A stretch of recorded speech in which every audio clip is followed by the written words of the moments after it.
What's up, y'all? Coming to you with a new episode of the NBA Draft 2K14 Draft Class. I'm trying to get this out and done by Monday. Like I mentioned in the last episode, we got 4 more episodes to go. So let's get on to it.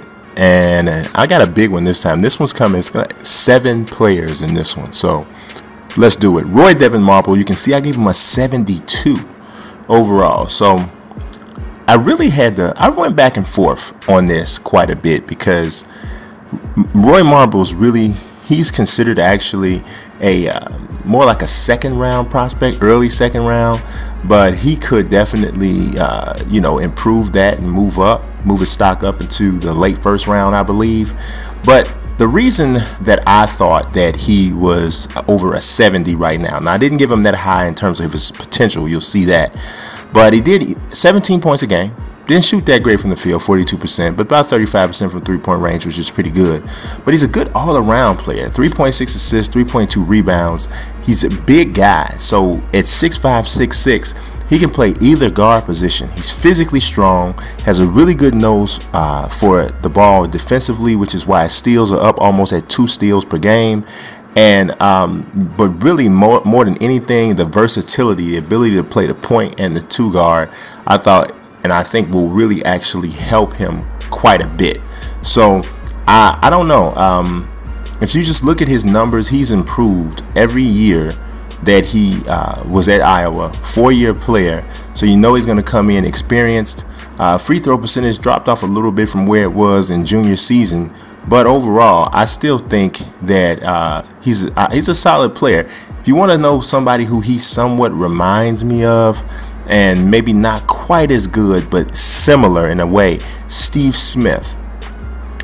Spent his career primarily with Atlanta, played with Miami. But Steve Smith was a big guard who could play the point in certain situations. Wasn't over athletic, but Roy Marble was probably a little bit better athlete than Steve Smith, but reminds me of him a little bit. So his game to me is similar, and I think that he has a chance to have a pretty decent career. Definitely not like a star or anything like that, but certainly somebody who will make a NBA roster and could be a rotational guy. So that is it for Roy Marble. Like I said, I didn't hit his potential up that high because I don't know that it's gonna, I don't see him, becoming that type of a, player where, he has this huge ceiling. But I do think that he, like I said, can have a solid career. So let's move on to the next guy up, who is Tennessee. So you see we got James McAdoo. We did that already. KJ McDaniels, Doug McDermott, and now Jordan McRae for Tennessee, or from Tennessee. See, there's a 64 overall. Let's break down Jordan McRae. He does have hair, but yeah. Let's see. All right, so the first thing, 6'6", 175 pounds, very thin. So that's one of the things that will kind of draw back. Man, every time, I know I say this every video, but I really wish we could edit these players and make them look a little bit more like themselves. But that's part of the reason why I try to go so hard and trying to make the statistics match or the ratings or whatever. But at any rate, shooting just under 44% from the field as a senior, 35% from three-point range, which is good, almost 80% from the free throw line, which is even better. Pretty good rebounder and a very good shot blocker for his position. One of the reasons is because, 1, he's a very good athlete. 2, his wingspan is bananas. I mean, he's huge wingspan. I think it's 7'1" wingspan, which is amazing for a guy who is 6'6", 6'7". So that's going to really help him. Could help him be a really good defender in the NBA. He's also an explosive leaper. This dude can really get up. Now, he doesn't have that much in the way of off the dribble game, but it's good enough. And he definitely likes to throw down the flashy slam, so I gave him that as a signature skill. Getting better from the three-point range, which he's already pretty decent, but getting better from the three-point range is going to be one of his biggest things. Improving the ball handling is another one, but obviously one of the biggest things you talk about when you talk about Jordan McRae is just getting physically stronger.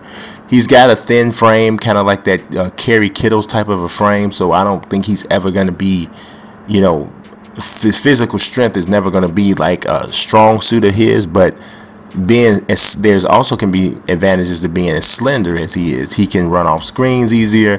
That's one of the reasons why people like Rip Hamilton and Reggie Miller benefited from being thin and running through the screens, able to fit places that some of the bigger players can't. So that's one thing, especially since his off the dribble game isn't elite at this point.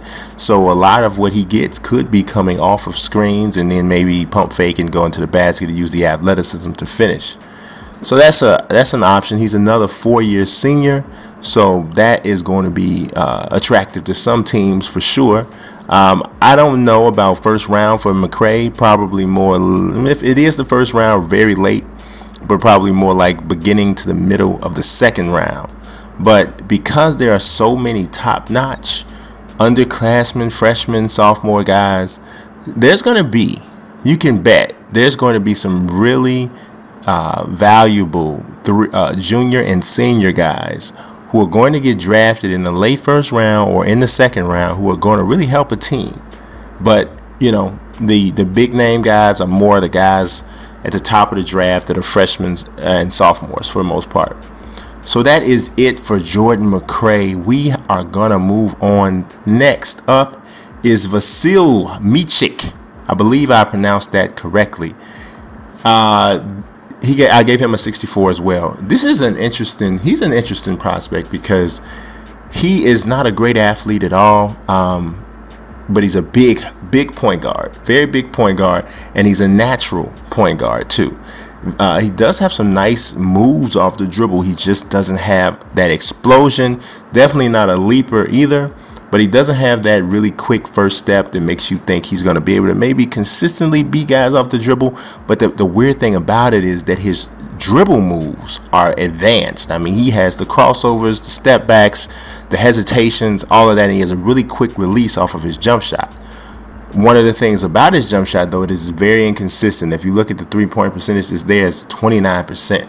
I mean, it looks good coming out of his hand, but the numbers don't lie. If you look at the percentages, he's not making it on a very, very high, at a high rate. So that's one thing. But one thing that is impressive is his assist numbers.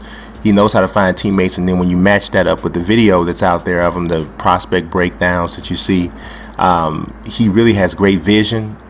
He looks like he can try to do too much a little bit off the dribble, and I think part of that is because he's not a great athlete, and then, you know, if he's trying to do too much off the dribble, that's going to lead to an issue. I gave him the dimer because of how good of a passer he is, but the thing that really held him back is the fact that he's not a automatic shooter. Because not being a great athlete, one of the next best things, or the next best thing you can have, is to you know, be a lights out shooter. He hasn't shown that he's that. So that's that. I do think that, you know, he could possibly make a team as a backup point guard, but it's going to be a different situation because defensively you can, and I'm only speaking of defensively here and a little bit from a playmaking standpoint, but defensively he's kind of like in that Jose Calderon kind of a place where I don't know, it's going to be difficult. You're going to have a hard time hiding him on defense when you play against a quicker point guard, because 9 times out of 10 he's not going to be able to stay with him or stay with a quicker shooting guard either. So that's the dilemma here with Micik. But I mean, I thought he looks to be an exciting player from the things that I've seen. But yeah, I don't know about the other aspects, the athleticism, and he's definitely got to make himself a better shooter. He does have a good stroke, so it's definite that he could, you know, he has what he needs to get the shooting down. It's just going to have to come from repetition. If he can get that down, then that's when he could be very similar to Jose Calderon, but with a little bit more shake to his game, though, because he definitely does have that, and I don't want to take that away because he certainly has shown that, I think. So we're going to move on from him, and we're going to move into the next guy, who is Eric Moreland from Oregon State. He may not get drafted, just point blank. I'll let you know that. Very thin. He has hair and really doesn't look much like that at all, but yeah. Very thin. 6'10", 201 pounds. That is really, that's like you got to get a sandwich quick kind of a thin, right? But he's more of an athlete, kind of a garbage guy that doesn't have to have plays run for him. You're not going to run plays for him. He's going to get everything that he gets primarily off of offensive rebounds, running the floor, putbacks. Like I said, 50%, 51% from the field, not bad. Says 50% from three-point range, but you should know that meant, I believe he took one and made two. I mean, took two and made one, or something like took four and made two. So it's not anything significant, especially when you look at the fact that he's about a 55.6% free throw shooter. So it doesn't speak very well to his touch. Where he does excel is a rebounder and a defender. So as an energy guy off the bench that you bring in for rebounding and defense and some length and athleticism, then he might be a guy that can help. But quite honest, he seems like a guy who could very well end up spending his professional career overseas, because I just don't know that I don't think he's a good enough athlete to be as thin as he is to make it in the NBA for sure. But things could, he could surprise people. And then because he's so thin, he's going to get pushed around in a major way on the block in the NBA, in a major way. Best thing that probably could happen for him is if he did develop a 15, 17-foot jump shot that he could just really knock down to kind of make him the pick and pop kind of a big on the offensive end. And if he's still able to be a force defensively as a shot blocker and as a rebounder, then, then that creates a whole new niche for him in the league. But we shall see what comes of Eric Moreland. Like I said, pretty good athlete. So when we get down here to the dunks, you'll see I gave him a little bit more than the basic package of dunks. Let's see where we are here with that. And you see, we got the reverse slam, a cock one back on the tomahawk, another hard slam. So yeah, I mean, that's a little bit more than the basic. Nothing too crazy, but that's Eric Moreland. Let's go to the next person who is going to be pretty popular right about now, Shabazz Napier. Gave him a 71. Now, some people might be saying, what? That's too low. Some people might say that's just about right. Some people might say that is way too high. What I do here is I don't want to become a prisoner of the moment. Right now, there's only 4 college basketball, as of me recording this. By the time you hear it, it might be less. But right now, there's only 4 college basketball teams still playing. So what does that mean? That means that the stars of those teams are getting all of the attention right now. Everybody's talking Shabazz Napier. He's having a great tournament. I believe he's averaging like 22.3 or 23.2 points per game in the tournament through 4 games. Doing it all. During the regular season, he led UConn in rebounding. I mean, the guy really, he's done it all. But that doesn't necessarily mean that he's a great NBA prospect. We talked about this with the Doug McDermott thing. Now, Shabazz has a interesting game. Keep in mind, as good as he's playing right now, throughout the entire season, he's only shot 42.6% from the field, never shot more than 44%. Now, he is right at about 40% from three-point range, which is undeniable, and almost 87% from from the free throw line, which is also undeniable. The 5 assists and the 6 rebounds are also quite good, and the 1.7 steals per game, which would partially explain why I gave him the 71 overall. I do think he creates a shot for himself, and I definitely think it's, in terms of ball handling off the dribble, he will snap some ankles. He's also shown to me that he is a clutch performer. But you cannot overlook the fact that he's a scoring point guard primarily, and he's 6'1". And if you really pay attention, Shabazz is not a great athlete. He's a decent athlete, a good athlete, but he's not a freak. He doesn't have explosive speed. He's quick, and his ball handling is so tight, it can make it appear that way. But he doesn't have explosive speed, and as a defender, I wonder about him on the next level guarding point guards. So that's one thing. The other thing is, like I said, he's a bit of a tweener because he's 6'1", has more of a, to me, he kind of has more of a scorer's mentality. And because he has that scorer's mentality, you wonder if he can run an offense in the NBA. He may very well be able to. We will find out shortly, I promise. Shabazz could creep into the end of the lottery if teams, like, if there's some GMs that fall in love with him and like love his intangibles, which they have gotten stronger every season. But I also wouldn't be shocked to see him slip into the late part of the first round. It wouldn't shock me at all, because scouts and general managers, at least they shouldn't be, they're not gonna get as caught up in what's happening right now. They're going to look at his entire body of work. They're going to look at his entire college career. They're going to look especially at his senior season as much, if not more, than they look at the tournament. And when you look at that, he definitely had a good year. But that does not necessarily make him the #1 point guard in the draft or anything necessarily like that, which I wouldn't say he's too far off that. But you got to keep all of that stuff into perspective and not just get caught up in the fact that he's playing really well right now. But still, 71 is a very good rating by my current scale. So that's that. So let's go to the next guy, which is actually Jusuf Nurkic. Jusuf Nurkic, actually, he is really, to me, very interesting prospect.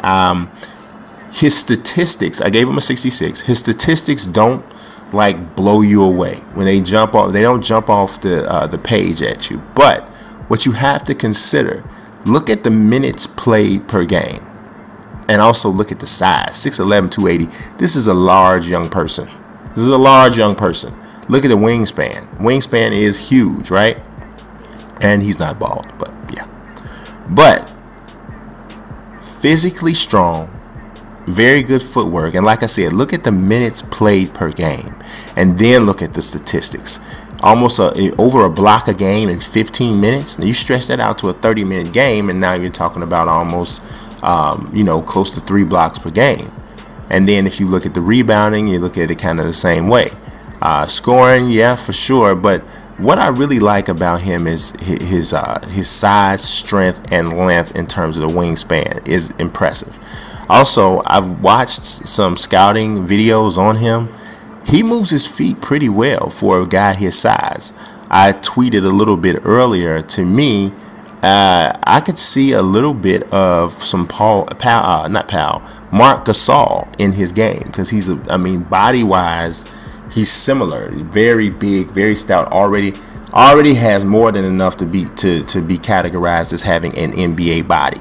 So I like him, and I've heard and read some things lately that the Atlanta Hawks had him in for a recent workout, and he's jumped all the way up to, I believe, the top 15 on Draft Express on their big board. So he's one of probably the fastest climbing prospects in the NBA draft right now. So that's definitely a good thing for him. I don't know. We'll see what exactly happens or breaks down with him. But anytime you got a guy with that type of size, that type of bulk, that length in that way, if they have even an ounce of talent, they're going to get some looks. And Nurkic has more than just an ounce of talent. This is a big, talented young player, and his age only helps even more. I believe at this point he's 19 years old. I'll look back at that just to confirm, because I know I did put his accurate date in. If you also wondered, I think one person made a comment about, I think it was about Jabari Parker, about him the age being wrong. Well, they only let you put in 1994, I believe, as an age. So yeah, I couldn't put Jabari's actual age there, so that's what that is. But yeah, let's see.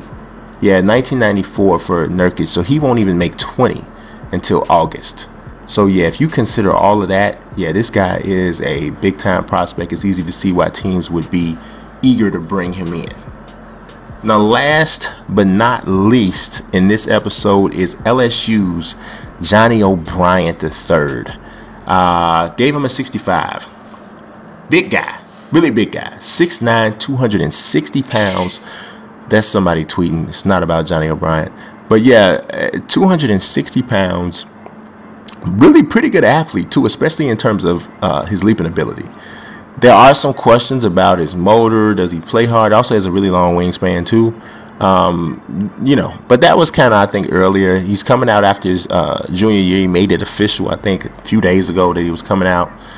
Numbers are pretty good. 15.4 points a game, 7.7 rebounds, which is down from his sophomore year. The blocks are concerning, though. I won't say concerning, but he doesn't block a lot of shots. And his athleticism and length would suggest that maybe he could. From the free throw line, 63.4%, which is nothing to write home about. His minutes per game have gradually gone up since he got to LSU, so they're now at about 30 minutes a game, which is not too bad, but it's not anything that makes me think he should have a Gatorade power pack signature skill either. I don't know if he out muscles guys a lot. That's what he did a lot at on the college level. And don't get me wrong, 6'9", 260 pounds is a big physical guy even in the NBA. But will he be able to fall back on the brute strength as often in the NBA as he did in college? Because in college, he just overpowered people a lot. But even still, he didn't dominate the way maybe a more talented big of his same size would have. Nonetheless, he's a really big guy and a better than average athlete. So that's going to get him some love. Very well could be a first-round pick because, like I said, because of the size and athleticism. I mean, the old adage is bigs rise, and it'll never really stop. A big who has some talent and the legitimate size is going to rise all the time come draft time, and that's probably going to be the case for Johnny OBryant. So that is it. That's 7 guys that we went through now. So which I believe that leaves me with about 19 guys left. So that's a little over 6 guys per episode remaining. And yeah, so you guys stay tuned. I appreciate you watching. If you haven't subscribed, please do subscribe, follow. Peace.